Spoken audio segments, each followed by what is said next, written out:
The automatic glass doors of Hawthorne and Sons luxury motors slid open with a hiss, letting in the warm breeze of a late spring afternoon. I stepped in quietly, the soft clack of my worn ballet flats barely echoing against the polished marble floor. The air inside smelled of leather, engine oil, and rich cologne scent that whispered money in every breath. It wasn't my first time in a luxury car dealership, but it was the first time I'd ever gone alone. "Good afternoon, ma'am," said a sharply dressed receptionist behind a gleaming granite desk, her smile professional but fleeting. Her eyes dipped down to my canvas tote bag, then to my simple sundress, a pale yellow number I'd bought on clearance last fall. Her smile faltered. "I'm here to take a look at the Continental GT, I said politely, brushing my hair behind. My ear dot, she blinked. "The Bentley." Yes. A pause. She hesitated just long enough for it to sting. Then she picked up the phone and whispered something. I didn't hear all of it, just enough to catch. "You'll want to take this one." Like I was a problem. Kay, I was a warning. Moments later, a man emerged from behind the glass offices. Mid-30s, slick back hair, wearing a pinstripe suit that screamed commission hungry. His name tag read Bryce. He looked me up and down like he was trying to find a price tag on a thrift store item. "Miss Claire. Claire Winslow." He offered a handshake but didn't commit to the grip. "All right, Claire. So you're interested in a Bentley Continental, huh?" I nodded. "I've been looking at the V8 model." "In white," Bryce smirked. "That's a fine choice. May I ask what your budget is?" I smiled. "I'd like to test drive it first, if that's all right." He laughed, tactually laughed. Not a big laugh. It's just a little chuckle that felt like a slap in the face. "I'm afraid we don't offer test drives without a credit check and proof of funds. That's dealership policy." I knew for a fact it wasn't. I also knew he wouldn't be saying that if I had a Chanel bag on my arm and Louboutins on my feet. Still, I played nice. "That's fine. I can provide those." He tilted his head. "Actually, I think we're fully booked for the day. You may want to schedule an appointment online." I blinked. "But you just said—" "Look," he said, his voice dropping to that oily, condescending tone some men reserve for talking to waitresses and women who shop alone. "There's a Toyota dealership 2 blocks over. Might find something a bit more. In your price range there." Felt my cheeks burn, not with embarrassment, but with something much sharper. I didn't argue. I didn't plead. I just turned around and walked out, the whisper of my flats lost beneath the hush of luxury tires and the echo of Bryce's footsteps fading behind me. I didn't say a word about it when I got home. My husband, Grant, was already on the back patio, sipping iced tea and reading a file from work. The sleeves of his white shirt were rolled up to his elbows, his gold watch glinting in the sunlight. He looked up when he saw me and smiled, that easy, gentle smile of his, the one that had made me fall for him when we met at the university library 12 years ago. "Did you find the car you liked?" he asked, setting the papers aside. I stood there for a beat, then smiled back. "Not yet," I said, "but I'm thinking maybe you should come with me tomorrow." The next morning, we didn't dress up. We didn't show up in designer outfits or with an entourage. We just drove. Except this time, we took his car. A 2023 Rolls Royc Ghost in obsidian black. No decals, no flashy license plate. Just power, presence, and quiet wealth that spoke louder than any Gucci handbag ever could. The second we pulled up to Hawthorne and Sons, the receptionist nearly stood up in a panic, her eyes wide as she stared. At the car rolling to a stop in front of the glass showroom, I stepped out slowly. Grant rounded the front of the car to meet me, brushing off imaginary dust from my shoulder. "Ready?" he asked. I nodded. This time I didn't have to ask for Bryce. He came running. "Mrs. Winslow." He beamed, clearly having looked up my name overnight. "Welcome back. So sorry for yesterday. Must have been a misunderstanding." Grant simply raised an eyebrow. "No worries," I said sweetly. "I believe I asked for a test drive." Bryce practically fell over himself getting the keys. The drive was perfect, smooth, silent, powerful. Exactly what I wanted. "When?" We returned. I looked Bryce dead in the eye and said, "I'll take two." His jaw dropped.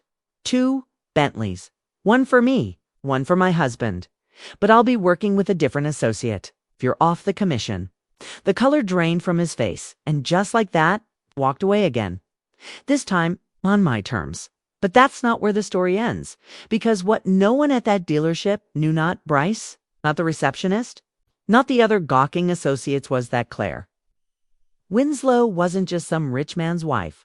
I was the co-founder of Winslow Technologies, the company currently in talks to purchase the commercial block 2 streets down, which, incidentally, included the very land that Hawthorne and Sons sat on. And I wasn't just buying cars anymore. I was buying the neighborhood. Asterisk. The sun had barely set when we pulled back into our gated estate just outside of Portland. The driveway, lined with trimmed cypress trees, led to a colonial-style mansion that didn't scream wealth, it whispered it. Tasteful, understated, just like... I preferred as Grant handed the car keys to our driver and entered a call with his investment team. I made my way upstairs, dropped my handbag on the armchair by the window, and poured myself a glass of red wine. I stared out at the vineyard stretching past the back fence. This view used to intimidate me. Now it centered me because 10 years ago, I never would have dreamed of living like this. 10 years earlier, back then, I was Claire Hughes, quiet, scrappy software engineer, working 12-hour shifts at a third-tier coding firm in a worn-down office above a laundromat. I was broke. I ate peanut butter crackers for dinner more times than I can count.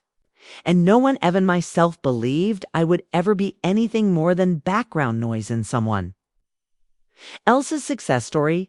That was until I built the security patch that stopped the 2015 data breach at the state hospital. The credit went to my boss, of course. He made headlines. I got a Starbucks gift card and a pat on the back. But Grant saw through the noise. He was a junior partner at a cybersecurity firm back then. And somehow told him know how he tracked down the line of code. Knew it wasn't his firm's work. Knew it was mine. He offered me dinner, then a job. I declined both. 3 months later, I offered him a co-founding stake in Winslow Technologies, a name we agreed on before we even kissed. The first 2 years were brutal. We lived in a 1-bedroom apartment with no heat in winter. Grant pawned his watch to pay the electricity once. I sold my car, rebuilt from scraps. We failed, retried, failed again, until one day, our encryption software locked down a Fortune 500's data center during a hacking attempt. Within weeks, we had 5 offers to buy us out. We turned them all down now. We're valued at $2.7 billion. But I've never forgotten what it felt like to walk into a room and have people see nothing when they looked at me. That's why I don't wear designer clothes. I don't carry a $5,000 bag or post our net worth on social media. I watch, I listen. I remember that car dealership had no idea who they dismissed yesterday. And they still don't, but they will too. Days later, I arrived at my office in the Winslow Tower, top floor. Same blazer I've had for 5 years. Hair in a ponytail. People think power looks like red lipstick and sharp heels. Sometimes it does. But today it looked like me no makeup, a black turtleneck, and a signed purchase agreement in my tote bag. "Morning, Mrs. Winslow," said Jordan, my assistant, handing me coffee and a thick manila folder. The proposal from the commercial acquisition team came through. They added the entire Hawthorne block to the file. "Perfect," I said. "Let's review." Inside the file were documents, maps, zoning permits, and business histories. Hawthorne and Sons didn't own the land, they leased it. And their lease expired in 11 months. "Well," I said, flipping through their quarterly performance, "let's make them an offer. One they'll be too proud to accept." Jordan grinned. "Should I schedule a walkthrough?" I looked up. "Let's do it today." Back at the dealership, Bryce was standing by the espresso machine, bragging about last month's commission to a newer associate when I walked in. I wore jeans, a trench coat, and the same canvas tote bag from before. "He didn't recognize me, ma'am." he said, trying not to yawn. Our entry-level vehicles start at. I held up my hand and showed him the legal packet. His eyes scanned. The top line, letter of intent, commercial purchase agreement. His voice caught. I don't understand. Oh, I think you do, I said softly, stepping in close enough for him to smell the Chanel no. 5 I wore beneath my coat knot. For him, but for me. You threw me out because you thought I couldn't afford your cars, I continued. But what you didn't know is that I've already made a cash offer for this land. And your lease won't be renewed when it expires next year. He blinked. You might want to start looking for another job, Bryce, one where they don't judge people by their shoes. Then I turned and walked out again. Later that week at dinner, Grant swirled his wine and smiled at me across the table. So, was that dealership revenge part of your self-care routine? I laughed. You know me. I don't hold grudges. I just collect data and wait. He raised a toast to quiet power. I raised mine to being underestimated. But even with everything I had, there was one file I hadn't opened yet. One secret not even Grant knew about. It was in a password-protected folder labeled simply Project Daphne. And if what I'd uncovered in that file turned out to be truth, then the car dealership wasn't the only place. It's about to fall. Because what Bryce didn't know, what almost no one knew, was that my past was coming back. And it wasn't wearing flats and a tote bag. It was wearing a badge. It was just after midnight when I slipped out of bed. Grant was still, asleep, breathing softly, one arm sprawled over my side of the mattress like a lazy starfish. He had no idea I'd been waking up at 3 a.m. every night for the last week. I padded barefoot across the oak floors to my private study, double-locked the door, and powered on the encrypted terminal buried behind the false drawer of my antique writing desk. The screen flickered on. Welcome. See? Winslow Secure Access Level Omega Accessing File. Project Daphne. The file had no graphics, no summaries, just a list of PDFs, archived voicemails, old surveillance photos, and an audio file that still made my blood run cold. I clicked on the one that had been blinking red for the last 12 hours. Subject: Agent number 147. Active location. Within 50 miles. I cursed under my breath. He had found me. 7 years ago. Munich, Germany. Back then, I was known as Sparrow. Just a code name. I was part of a covert team within the EU Cyber Defense Alliance on experimental wing trained to detect and dismantle private surveillance rings operating under false corporate identities. We weren't heroes. We were shadows. We infiltrated, disarmed, and disappeared. Until Daphne. Daphne wasn't a person. It was a program, a self-learning AI developed by a rogue think tank. The idea to automate blackmail at a global scale, scan private citizens' online data, phone calls, webcams, and piece together leverage against them. The mission was simple: infiltrate, destroy the servers, wipe the code. But it wasn't simple because someone betrayed us. Of the 6 in my team, only 2 made it out. I was one of them. The other disappeared 6 months later in a car crash that looked a little too orchestrated. And the man who led the betrayal, Agent #147. I never knew his real name. But I remembered his voice, and I remembered that he always wore a polished silver badge, no number, no title, just a symbol burned into the metal. An Ouroboros, a snake eating its own tail. Now present. I stared at the new alert, citing Agent number 147. Hawthorne District. Security footage flagged by AI. I clicked open the footage. Grainy. Security. Cam, corner of 5th and Belmont, 2 blocks from the dealership. A man in a tailored gray coat, black gloves, hat low over his brow. He looked up toward the camera just long enough for the AI to freeze frame and match the gait, posture, and bone structure. There he was, 7 years older, but unmistakably the same man who nearly ended my life in Munich. So what was he doing in Portland? And more importantly, why now? The next morning I didn't go to work. Instead, I drove 2 towns over to a little breakfast diner called Maple Jack's. The kind of place where the syrup is homemade and the waitresses call you hun. I hadn't been there in 5 years. I slid into the back booth and waited. At exactly 9:01, a woman in a green army jacket and aviators sat across from me. Double quotes, "Hello, Claire," she said. "Hello, V," I replied. Valentina Ortega, former MI6. Now an independent intelligence contractor. Also, the only reason I was still alive after Munich. She'd disappeared from the grid, changed her face twice. The only reason she showed up now. She owed me one. "I heard about the dealership," she said with a smirk. "You always did love dramatic entries."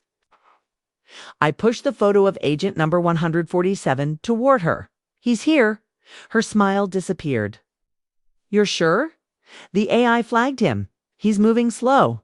Like he wants me to see him." Valentina leaned in. "Then it's a message. I think Daphne's back." She went still. "That's impossible. We burned every last trace of that program." I shook my head. "You know better than anyone code doesn't die. It adapts." That night the files kept coming. Old contacts reached out. One of them, a journalist from Berlin, sent me an encrypted email with a screenshot of an anonymous post on the dark web. "The bird is out of the cage. Operation Daphne resumes. Phase 1, retaliation." Underneath was a time and a date. May 17th, 6 p.m. Winslow. Technologies HQ. My blood ran ice cold. That was tomorrow. The next day, 4:50 p.m., I stood at the top of my tower in my office overlooking the city. From here, the world looked calm. But beneath the surface, everything was shifting. The security team had been doubled. Firewalls were being monitored. But I knew Daphne didn't need doors. It lived in shadows. It would find a way. Jordan stepped in. "There's a delivery downstairs. No name. Just ... This." She handed me a small black envelope. I opened it. Inside was a photo. Me standing outside the dealership 2 days ago, looking frustrated, alone, and behind me in the distance, a reflection in the car window. A man in gray. Watching. On the back of the photo, one line written in perfect block letters, "Nice car. If it drove you off a cliff." 6:00 p.m. I waited. The lights flickered once, then again, then went black. My entire building lost power. I didn't panic. I reached under my desk, opened the panic drawer, and pulled out the manual hard drives, the only untouched backups of my entire company's data. Outside the office, red emergency lights glowed. Alarms began to scream. Grant called Claire. "Something's wrong with the building systems." "I know," I said, calm. "Get out now and take Jordan with you." "But what about you?" "I'm not leaving." Because I wasn't done yet. Not with him, not with Daphne, and not with the past I swore I buried. Asterisk, 6:03 p.m. Winslow Technologies HQ, total blackout. Emergency alarms wailing, elevators frozen. Red warning lights painting the hallways like something out of a horror film. Claire clutched the black hard drive to her chest, her heels echoing against marble floors as she made her way toward the executive panic elevator. An analog lift no one used anymore except in absolute emergencies. As she stepped inside and the doors slid shut, her smartwatch buzzed violently. Unknown caller. Incoming audio transmission. "Hello, Sparrow." Her breath caught. It was him, still hiding behind anonymous voices, Claire said aloud. Her voice was steel, but inside, her heartbeat was rioting. "I'm not hiding," the voice replied, calmly. "I'm watching." Suddenly, the elevator jerked, then stopped between floors, trapped. The lights flickered again. "We warned you not to open the cage. You couldn't resist, could you?" Claire leaned against the wall, closed her eyes, and whispered, "You should have killed me when you had the chance." Flashback 1 year ago, Iceland. She had discovered fragments of Daphne's code embedded in a European telecom network. She could have walked away, let someone else deal with it. But she didn't. She contacted no one, traced it, contained it, quietly, and she kept the master key a decryption sequence she hoped she'd never have to use. Present 6:10 p.m. from her jacket. Claire pulled out a second device, an analog terminal with a single port. No GPS, no Wi-Fi, completely. Off-grid.she. Plugged in the hard drive, typed one word. Dataless initiating, decrypting sequence, executing command, kill switch, Daphne protocol. The lights around her dimmed further. Then blinked. Then returned. Full power emergency. Lights turned off.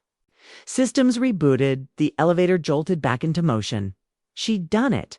But as the elevator doors opened, man stood there, gray suit. Black gloves. The Ouroboros badge gleaming on his lapel. Agent #147. He didn't flinch, didn't speak. Claire stepped forward, calm as ever. "So this is it?" she asked. "All these years, and you come to finish the job face to face?" The man chuckled softly. "No, Claire. I came to see how it ends." He held up a small drive of his own. This isn't Daphne, it's something worse." Claire didn't blink. "Then I guess we both go down." She pressed a hidden trigger on the inside of her bracelet. Gas hissed from the ceiling. Staggered. Collapse. Knockout agent. Fast-acting, odorless. She stepped over him like a queen walking past a fallen pawn. Later, that night, at home, Grant sat on the edge of their bed, shaken. "You destroyed it," he asked, voice cracking. Claire nodded. "Everything. The servers, the backups, even the off-grid fragments." He stared at her. "So it's over." Claire hesitated. "It has to be." He leaned forward. "You never told me what Daphne really was." She kissed his forehead. "Because some ghosts don't belong in the daylight." Then she walked to the window, overlooking the city, the same skyline that almost got swallowed by secrets. But not on her watch.